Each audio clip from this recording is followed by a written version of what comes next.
Inner Voice, a heartfelt chat with Dr. Foojan. What if your emotional life didn't have to feel like a constant reaction or a constant recovery? Welcome to the International Awareness Integration Institute Virtual Clinic, a global online clinic offering psychotherapy, coaching, integrative well-being services, and mind-body practices, all in one place. At International Awareness Integration Institute, we don't just talk about change, we train it. Our work is guided by awareness integration theory, an evidence-based psychological and educational model designed to reduce anxiety and depression patterns, strengthen emotional regulation, and help you build a life that feels meaningful, steady, and fulfilling. Whether you're navigating stress, relationship strain, burnout, life transitions, trauma symptoms, or simply the feeling that you've outgrown your old life, you'll find a clear path forward here, supported by licensed professionals and expert practitioners. If you're ready to feel better, think clearer, and live fully, join the International Awareness Integration Institute Virtual Clinic today. Visit awarenessintegration.com and book your first session or join our membership. I agree. And I think that happens a lot when for me as an example, I was probably more worried, not actually of failing, because I feel like I could pick myself up pretty quick, but I was afraid of what people would see or think of me because of that, right? So for me, it was, I had to uphold this image. I had said I was going to be all these things for everybody. And, for me, it came down to a lot of control issues and the worry of not being able to be as authentic as I believed that I was. I think that, really is what it came down to, because I was afraid of, in hindsight, I was afraid of letting people around me down, even people that I didn't know, because of this image that I had created. I wanted to be seen, in a certain light. I wanted to be able to, execute on the plan that I had made, for myself and for my personal image, I guess, is the best way to. Introducing a powerful new update from the Foojan app. Now with flexible subscription plans to fit your journey monthly, quarterly, or yearly. Our new AI-driven onboarding customizes your path to feeling better, faster, and enjoy a refreshed experience with stunning 3D interactive videos. Update now. Empower your inner voice with Foojan. Download today. If you've been doing your best, but still feel stuck in anxiety, relationship stress, or the weight of old patterns, this is where things begin to shift. At the Awareness Integration Institute Virtual Clinic, we offer something different. We provide two pathways forward. In psychotherapy, our licensed clinicians help heal unresolved trauma, reduce anxiety and depression, and navigate life transitions. In coaching, our certified coaches help you build confidence, leadership, and relationship mastery, turning insight into decisive action. Both are guided by Dr. Foojan Zeine's evidence-based awareness integration theory, a structured roadmap from awareness to integration to action. During our summit, save 25% on all services from March 22nd through 29th. Visit awarenessintegration.com to book your first session or request to be matched with the right provider. Welcome to Inner Voice. This is a heartfelt chat where we explore how to clear the past, create a new future, and live a fulfilled life now. I'm your host, Dr. Foojan Zeine. I'm a psychotherapist, a life and a business coach, author, speaker, and the founder of the International Awareness Integration Institute. Each week, I bring you a heartfelt conversation about healing, self-awareness, relationships, mind and body well-being, emotional clarity, and creating a life that feels true to who you are, whether in your relationship or in your business. Today, I will be talking with Jennifer Stanford. She's a sought-after trust coach, keynote speaker, and CEO of Emergent Performance Solutions. With over 25 years of experience guiding complex organizations, Jen is known for her ability to simplify leadership and change management, making transformation practical and lasting. As the author of De-Stressed, her latest book, she empowers executives and teams to reduce stress, foster innovation, and thrive in high-pressure environments. Her approach blends a strategic insight with warmth and reliability, drawing from her background and experience speaking, consulting, and facilitating for large government agencies and Fortune 500 companies. So today I'm speaking with Jen, author of De-Stressed, about how stress affects not only our mind, but also our body, our relationships, our leaderships, and sense of purpose. Jen shares her personal journey of ignoring stress signals for years while carrying demanding roles until a health crisis invited her to rethink how she managed pressure, perfectionism, and the need to control outcomes. In this conversation, we explore how stress shows up through different response patterns, logical, relational, action-oriented, and organized, and how understanding these patterns can help us support ourselves and families and our teams more effectively. We also talk about emotional intelligence, creating intentional spaces, releasing perfection, and using small daily habits to restore energy and resilience. If you have ever worn stress as a badge of honor, this conversation will invite you to pause, listen to your body, and choose a healthier way forward. My intention is that this conversation touches your heart, awakens your awareness, and gives you something meaningful to carry into your life. Let's begin. Listen up if you want to promote your personal growth and self-awareness. I found the Foojan app last month and I have been absolutely loving it. I personally have never learned guided meditation, but thanks to this app, I now have learned incredible tools for my own stress relief and emotional self-awareness. Not to mention, there are self-evaluation tools and professional coaching available to utilize however your journey to self-discovery takes you. Join Foojan today and redefine your life one step at a time.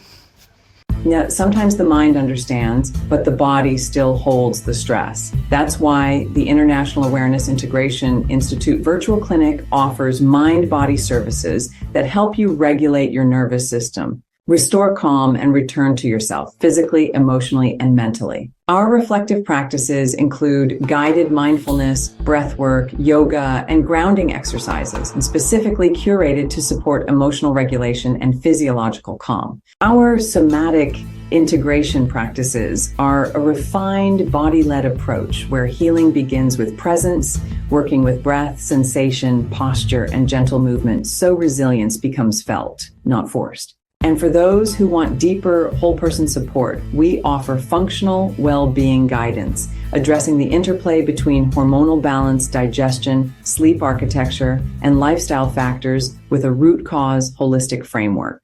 This is not self-care as a luxury. This is self-regulation as a life skill and a pathway to fulfillment. Choose the support your body and life have been asking for. Visit awarenessintegration.com to join a weekly meditation, explore somatic healing, breathwork, yoga-inspired movement, or functional medicine services, and start feeling the difference. Jennifer Stanford, everyone, welcome to the show. Thank you so much for having me. I'm really excited to be here. So nice to have you. I know you're sitting in a rainstorm right now in Florida, so I hope all will be well. So you have written the book, De-Stressed. I think every human being has an experience of, and every animal has the experience of stress. Stress is something that happens. Whether it's happening from outside and whether we're creating it internally for ourselves, depending on what's happening outside. And it really puts a toll on our body. Most of, every single illness that is out there, the science says that it gets more exacerbated or even gets caused by stress that we don't know how to release. And I think most animals on a regular basis have a better way of releasing their stress unless it's chronic. But I think that as a human being, we've created beautiful lives, that these beautiful lives still create a momentum of this continuous stress.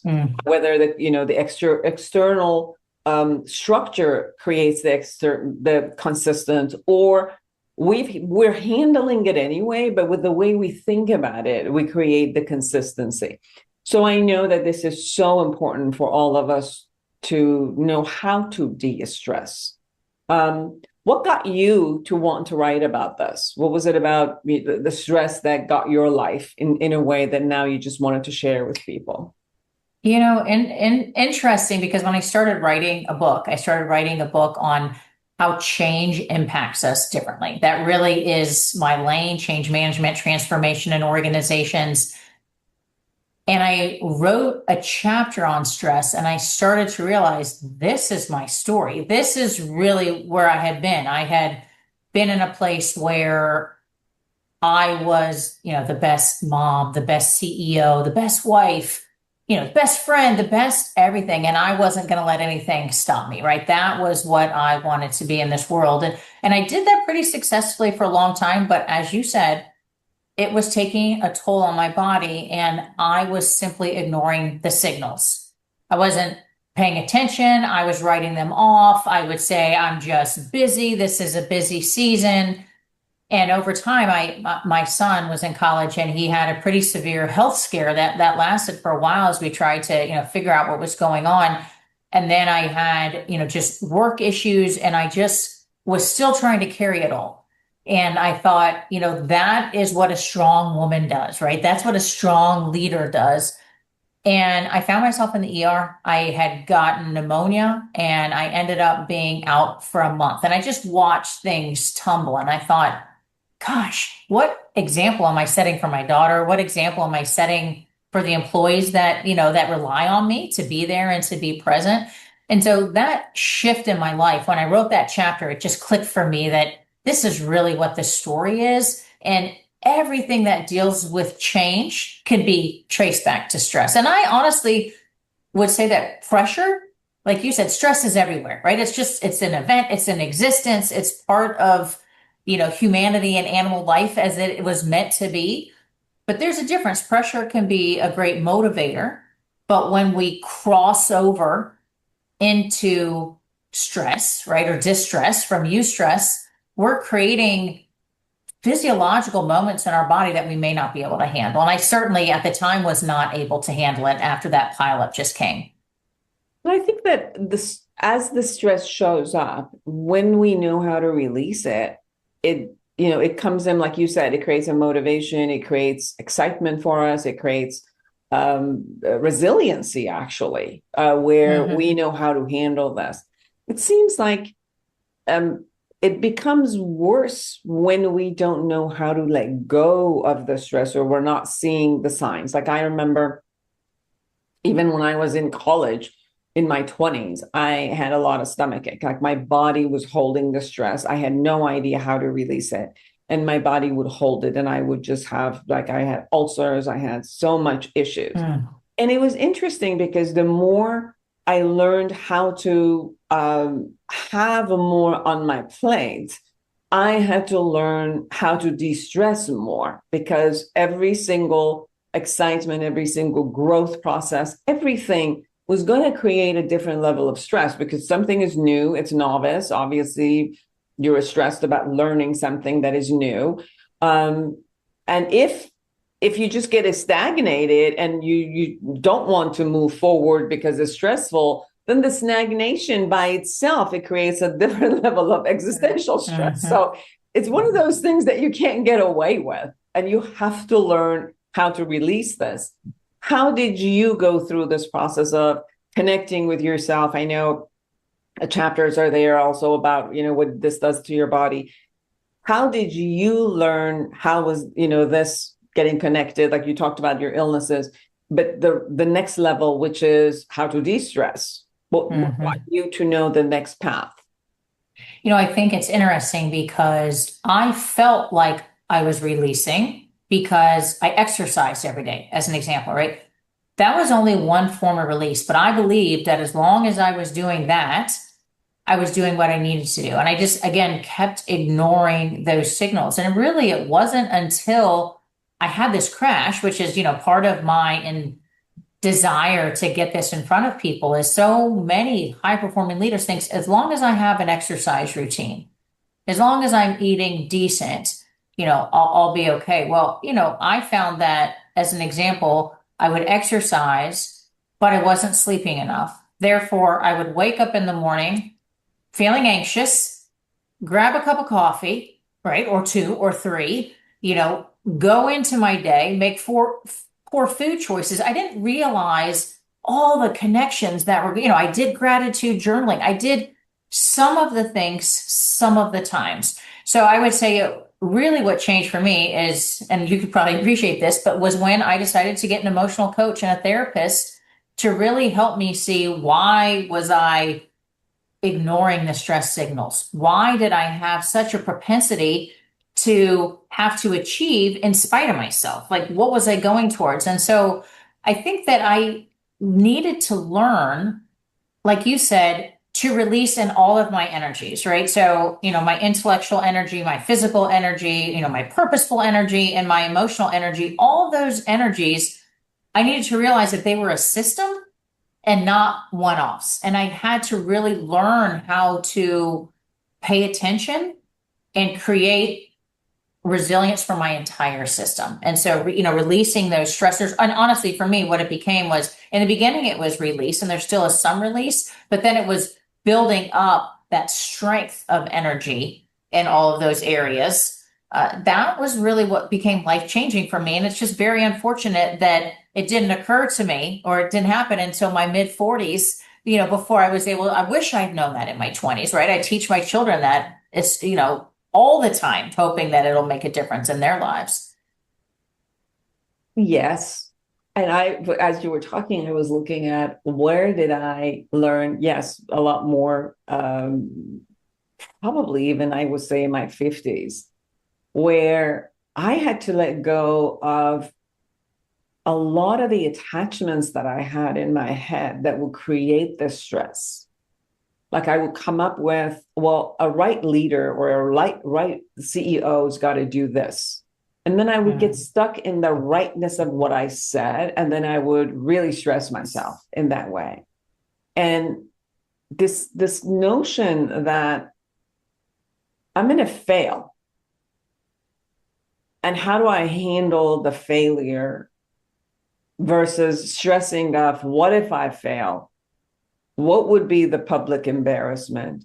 Scare the shit out of myself with all the stuff that I presumed it would happen, versus, okay, like, it happens. And if it happens, then I'll deal with it. But to get to that place, there had to be a hell of a lot of humility that I would have to experience for releasing that attachment that I had to be perfect and all going and this and that. And I had to reach a certain place in order to feel worthy of being even a human being. There was a lot of belief systems there that were adding to the natural stress of any phase of life. Mm-hmm. I agree. And I think that happens a lot when for me, as an example, I was probably more worried, not actually of failing, because I feel like I could pick myself up pretty quick, but I was afraid of what people would see or think of me because of that, right? So for me, it was, I had to uphold this image. I had said I was going to be all these things for everybody. And, I for me, it came down to a lot of control issues and the worry of not being able to be as authentic as I believed that I was. I think that, really is what it came down to, because I was afraid of, in hindsight, I was afraid of letting people around me down, even people that I didn't know, because of this image that I had created. I wanted to be seen, in a certain light. I wanted to be able to, execute on the plan that I had made, for myself and for my personal image, I guess, is the best way to put it. Yes. Now, in your book, you talk about four different stress responses. So I like to go over them. One was the logical lens that you share. Can you share a little bit about that? Sure. So, everybody stresses differently. Our brains are just not wired the same. And so, as an example, I am married to a very logically minded man, and I am a very relationship oriented person. So, where I face things from an emotional standpoint, he faces them from a logical standpoint. And so, the things that stress us are quite different, usually quite opposite, even. And I think, a logical way person has to understand what are their stress triggers. And it's typically going to be emotion involved in a decision making process, not enough data or information, not understanding the why or the big picture. And so when we understand that about ourselves and those around us, we're better able to maneuver stress situations, right, in a better format instead of, as an example, I used to say this, instead of me trying to hug it out, during a particularly stressful time, that wasn't necessarily the stress response that worked for a logical person. Does that make sense? Yes, absolutely. So when we're looking at a logical stress, it seems like for the person whose brain works in a logical level, they have to find a path of logic that possibly we were talking about that releases some of the paradigm that they've created. Like we were talking about, whether I'm afraid of the failure or am I afraid of how I will be seen? So then what kind of narrative I can come up, logically for myself in order to let go. Like I remember at one point I had a lot of high level of anxiety, like financial anxiety, where, will I survive? Will I do this? All of that. I moved as a 12-year-old on my own. So it was always like that type of an anxiety was always there. And I remember the logical perspective was that we went to Hawaii one day and I saw this beautiful ocean side. And then they had, the public bathrooms and the shower because it was on the beach. And, they had the tents around because people were just kind of, tenting in order to be on the beach. And then suddenly I'm driving, I'm like, that's the best place I can be if I didn't have anything. I'll find a person who will give a friend who will give me one flight to Hawaii, to Maui. This is exactly where I would live. And it was interesting because a logical solution in my brain had gotten created where it took away the anxiety. And it's like, look at this beautiful place where I can just be. And so what I'm hearing from you also is when there is a logical stress point, there has to be a space where it can shift the paradigm from within the logic in that space where it could ease it, right? Yeah, and I think part of that is, where is your brain naturally wired, right? Yeah. So logical minded people, right? Then I mentioned relationship, yes, right? Which is what I connect with the much, right? So relationship is going to be stress if there's not harmony, right? If we are noticing tension, in a room, that is going to be conflict, right? That is going to cause us natural stress. There's two other perspectives that the brain has, and that is the action oriented, so things aren't moving enough. There's too many boundaries, there's too much stagnation, right? That's stressful and not comfortable for an action way person. And then the final perspective is the organized way, which is the person that likes the routine, likes to make sure that things follow a plan. And so that is one of four perspectives. Most of us only operate from 1 to 2 of those perspectives naturally, right? We all have the capacity, though, to operate in all four of those, just not at the same time and not for a long period of time. So what actually ends up happening that is amazing is if we are under a stress, we would probably over amplify what we would call that primary way, or the one we associated with the most. Right. So for me, as a relationship person, I may need more affirmation, more appreciation. I might be visibly more emotional, right? You might see that because I've gone to an extreme in my natural mindset. However, if we want to deal with stress in a healthy fashion, going to the one that is the least like us, right? So for me, my least are the organized way and the logical way. So if I am under extreme stress, if I go organize a closet or draw out on a whiteboard what the real problem is and try to gather the information, I'm actually getting out of my own head because it's not natural and I have to focus to get into that place. And by doing that, I'm naturally relieving stress because now I'm out of that spin cycle that I found myself in. And so those become ways, by knowing all of them, we're not only able to deal with those around us better, right? If we just think about group awareness from an emotional intelligence standpoint, but we're able to redirect our own actions and emotions by knowing where we can go to either create resilience or at least temporary relief. Well, I can't live in an organized and logical fashion for very long before I become antsy. Right? There's only a certain amount of time I can be there, and that would be the same for anybody, whatever their lowest way is. But for short spurts of time, if I go there, I then can redirect my own brain to calm down, to focus, and to get a better handle on what's going on around me. Does that make sense? Very much. And I hear I hear that there's a different level of ways that we create safety for ourselves, security for ourselves. So someone who is a logical person creates safety and security in the dynamic. Someone who's relational creates that in the hug that you said, or the knowing that I'm safe here. There's someone here for me. The action-oriented person knows that if I'm in control and, I'm proactive about something, I'm going to move this uncertainty to a certainty. And then the organized definitely creates certainty with organization and then creating systems.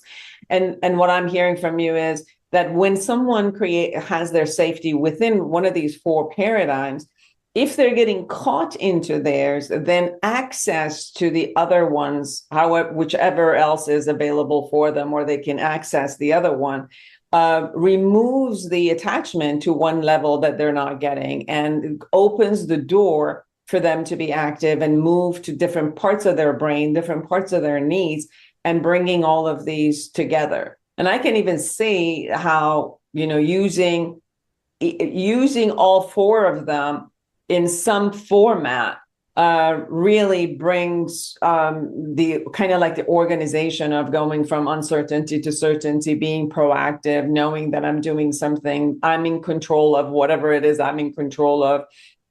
And then that by itself kind of brings down the kind of stress that shows up mostly with anxiety or decluttering or organizing. All of that is almost gives us a sense of agency in a space that we might have lost agency at that moment.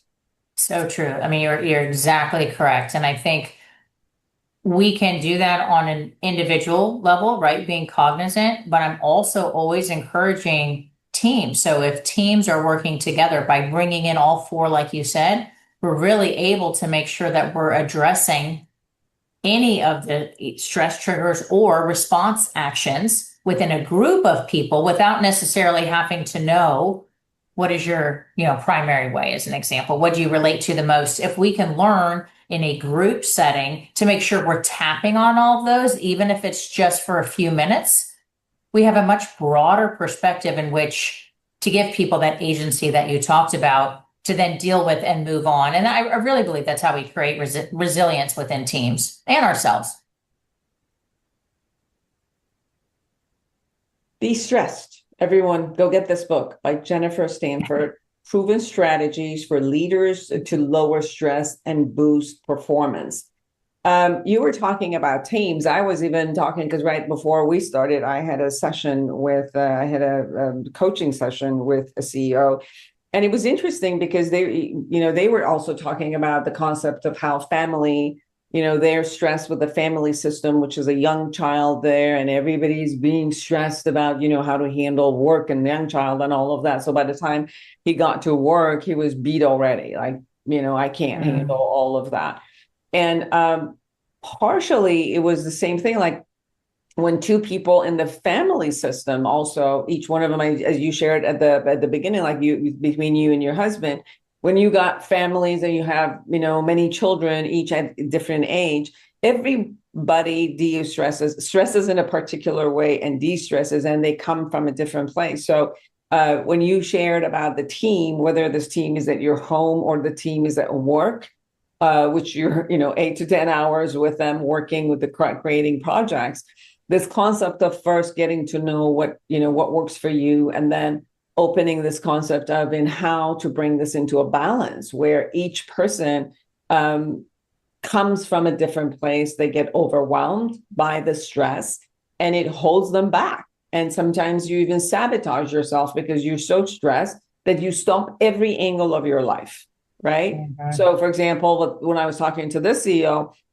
he was saying that because there's so much happening at home, which is chaotic with young children now added to the system, that he was just becoming debilitated. It's like, I give up even the team at work. It's it can't transfer. Sure. How do you share your methodology to create this type of teamwork at work? I think the biggest thing in all of that is the leader, in this case, the CEO that you were coaching. We have to find a way as leaders to create space to understand the signals in our life, right? So sure, you feel chaos, right? You might be experiencing chaos, but are you really taking a moment to say, what is it? What is my role in it? What do I have control over versus what I don't? And what is really important for me to carry into the office versus is there anything that I can leave behind? And I think that takes a very intentional approach, that if we're so caught up in the busyness of our schedule and the chaos that's going on, we don't purposely create space. And I think space is a little bit different than boundaries, because I don't even think we can get to the point of boundaries if we don't create enough space in our day to assess what is going on. And so, having you to talk to right there, he's creating some space, right? So good for him, because now he has a moment to process what is going on. But for so many of us that, have back-to-back meetings, this whole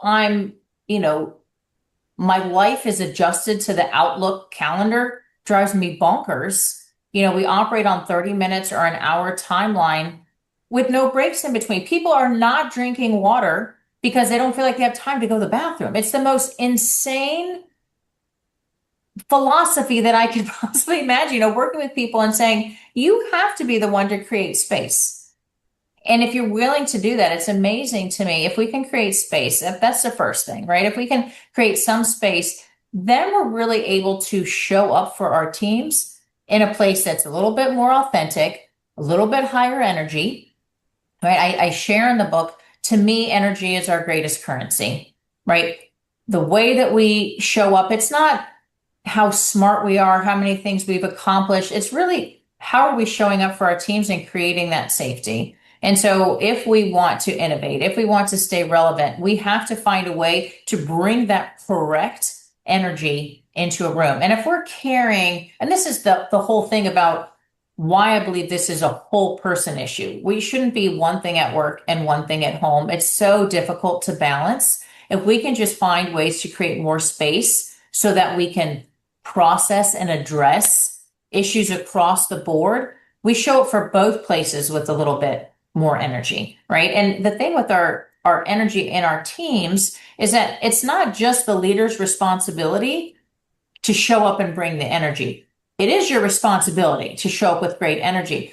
When you do that, energy is contagious. Now other people on your team, their energy is elevated, right? And so now we have a system in place where if it's a day where I'm struggling, I know that the energy that's coming from my team is going to balance out because I have given and they're going to give it back, right? And so when we can do that, we now might even find ourselves with enough energy to go home and have a pleasant evening with our family, which will then energize us. And it starts such a beautiful cycle, but it doesn't happen if we don't create the space to then find that peace. And I think we have to be intentional about that for it to be successful. Another matter of being intentional, as I'm hearing you, is that as a leader, as someone who is getting to know, reading the book De-Stress, learning which one I'm operating, which four stress points I'm operating from, but also as a leader of a team, as a member of the family, I can also start looking at observing what my team members, what my family members also operate from. Like Yes. When you said, I know I'm coming from an emotional space and my husband's coming from a logical space. And if your husband also knows that he's coming from a logical and you're coming from an emotional, the understanding, the awareness of that by itself helps. Now, if I'm caught in my logical place and I know my other team member, whether a family member or a work team member, comes from an emotional, then how we could, fulfill each other, how we could create that space. And then if I know another team member is more action oriented or organized oriented, how can we, disperse this stress in a way that each person can take their own best approach to it and then bringing it together, where someone might be amazing at organizing. And if I'm not, then that person becomes responsible for bringing the organization, or one person can be responsible for the action-oriented concept as they know how to do that, where it won't be on one person's shoulder, as you said. So not only getting to know and becoming aware of my own patterns, but also tuning in my team members' patterns and how we could communicate that authentically and ask for each other's support, knowing that when we're doing a project, when something is happening where we need to attend to, then at that moment, we can come in as a team and together we could create that type of a de-stress position. Absolutely. I think that, if I think about my own family dynamic before I really embrace this philosophy. I feel like this is true of families and leaders, right? Emotional intelligence, understanding yourself is really level one. Yet all the books out there, there's so much time and energy spent on be your authentic self, tell people how you are, you got to be true to yourself. Very rarely do we take the other steps that say, but could I understand those around me better? And am I willing to do that? And again, we have to create space for that. Can't tell you how many leaders I work with I'll say, well, how did you connect with your family or your teams this week? Oh, we didn't have time for that, right? We had T-ball, we ate dinner on the road, we had back-to-back meetings. I don't have time to connect. I had a team once tell me that they missed COVID because their leader checked in with them every day, because it was required, right, from a health perspective, but that they missed that they actually had a leader that checked in with them every day to see how they were doing, how were they feeling, and that they missed that. And I thought, wow, that's, so sad. And I've had other leaders that have said, that's just not my style. I'm not an emotional person. And I'll say, it's not really about you, right? It's about the people that are under our purview. And if we're leading a family, right, that's the family unit. And so I think that we have this amazing opportunity to just, again, create this space and recognize that not everybody thinks like us, not everybody stresses like us. And with they don't take a lot of time, very simple movements and connections, what I would consider these micro connections that we can make. We're not saying overhaul your entire relationship status overnight. Could you ask a different question at the dinner table to your spouse or to your children? And then sit back and listen and just watch what that does. Can you do that in the next meeting? Instead of just giving a status, can you open, with a question that would allow your logical people to share their work, or, your action-oriented people to something that they're proud about, your organized people to share a new process, or even your relationship way to introduce a new team member. Those small things will have a huge boost in energy, which again is contagious. And I think that we're not asking people to make major change. Anytime we're asking people to make major change, resistance comes up. But if we're saying, What are some micro habits that you can start developing today? If you knew what the outcome would be, I really believe that people would do it. They're just hesitant because they're not sure what the outcome is going to be. But anything we haven't shared that you really want people to know?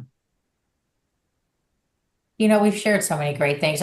Honestly, I think for me that the mantra that I want to share with people is stop wearing stress like a badge of honor.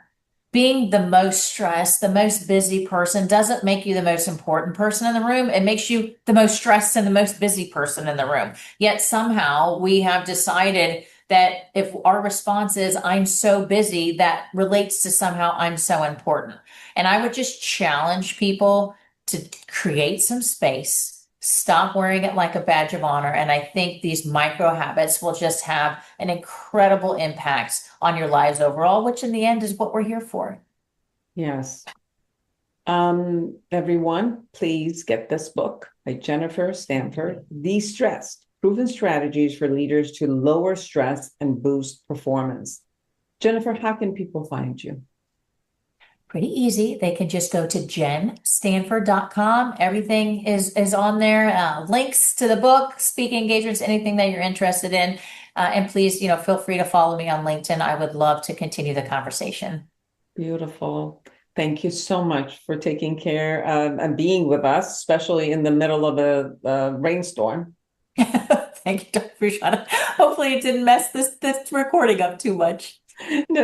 I didn't feel it at all. I did not get wet. And for all of you who are out there, create an amazing life for yourself and everyone around you. And until next week, bye-bye. Thank you for joining me for another heartfelt conversation at Inner Voice, a Heartfelt Chat with Dr. Foojan. If today's episode touched you, I invite you to take 3 simple actions. Follow Inner Voice on Apple Podcasts, Spotify, or YouTube. Share this episode with one person who may need hope, clarity, or support. Leave a kind rating or recommendation on Apple Podcasts or Spotify or YouTube so more people can find these healing conversations. You can connect with us at awarenessintegration.com or iaii.life and learn more about psychotherapy, coaching, business coaching, mind-body services, functional medicine, and more and more. And check out Foojan app with Mira, the AI chatbot, which is trained in awareness integration therapy and theory. Now, through International Awareness Integration Institute, you can contact us and we can be at your service in what you need. Until next time, listen to your inner voice, lead with awareness, and lead with love, and live a fulfilled life now. Awareness, integration theory, certification programs. If you're a psychotherapist, clinician, or coach ready to elevate your impact, I invite you to become certified in the Awareness Integration Theory, AIT model. AIT is a structured, evidence-informed approach that strengthens emotional regulation, reduces anxiety and depression patterns, and helps clients create lasting change. Our training is practical, clear, and immediately usable in sessions, so you can work with more confidence and consistency. Join a global community of practitioners shaping the future of integrative mental health. Become AIT certified today. Visit awarenessintegration.com.